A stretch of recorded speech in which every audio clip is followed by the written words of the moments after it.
là, hein. Il y a 4 mois, oui, la France est en guerre, les hôpitaux sont débordés, les centres de réanimation débordent, c'est une catastrophe, on n'a plus de lits, c'est terrible, c'est la guerre. 4 mois plus tard, concrètement, qu'est-ce que vous avez fait? Est-ce que vous avez construit un seul hôpital? Rien. Est-ce que vous avez fait des tentes pour accueillir des malades supplémentaires? Que dalle. Est-ce que vous avez donné du matériel pour les centres de réanimation? Que dalle. Par contre, quand c'est la Coupe du Monde de foot, vous faites des stades en 15 jours, ça sort du sol comme des champignons.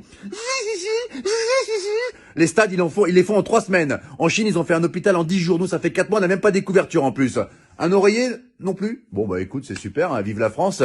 Et arrêtez de nous balancer de la poudre aux yeux pour camoufler vos incompétences à parler de l'islam H24, c'est terrible. Les femmes voilées, les piscines séparées pour les femmes, le séparatisme, les extrémistes, les hommes qui se douchent en caleçon après, c'est un signe de radicalisation. Vous allez arrêter de casser les couilles aux musulmans, mais c'est quoi ce bordel? Là, si ça continue à ce rythme-là, ils vont dire que le coronavirus, il a muté et que les musulmans ont créé une bactérie qui s'appelle le Hamid-19. Nous sommes avec Jérémy qui a été infecté par le Hamid-19. Pouvez-vous nous raconter votre calvaire, Jérémy?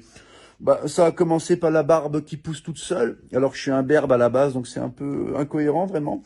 Et après, les premiers symptômes, j'ai dit des mots d'arabe en pleine nuit. Je me réveillais, Allahu Akbar! Et là, vraiment, c'était vraiment difficile. Et le point final, ça a été quand je mangeais avec maman. Elle m'avait préparé un cassoulet, c'est une bonne vivante, maman.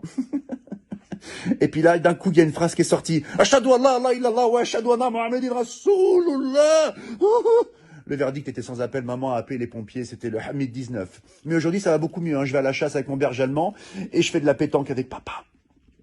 Voilà, c'était Jérémy qui a été infecté par le Hamid-19. Laissez les musulmans tranquilles, c'est insupportable. On a l'impression qu'il y a que eux qui existent dans le monde, vous les massacrez H24. Là, je m'adresse au peuple de France. Il faut qu'on défende nos frères musulmans, ce sont des Français à part entière comme nous. C'est comme si on laissait un gamin à l'école se faire tabasser par 10 personnes et qu'on réagissait pas. Il faut qu'on les défende, d'accord? Les médias se servent d'une minorité pour salir une majorité. Ils leur cassent les couilles. La plupart des musulmans, ils sont en France, ils sont sans problème, on les entend jamais. Ils veulent une vie tranquille comme vous, comme moi, comme nous tous.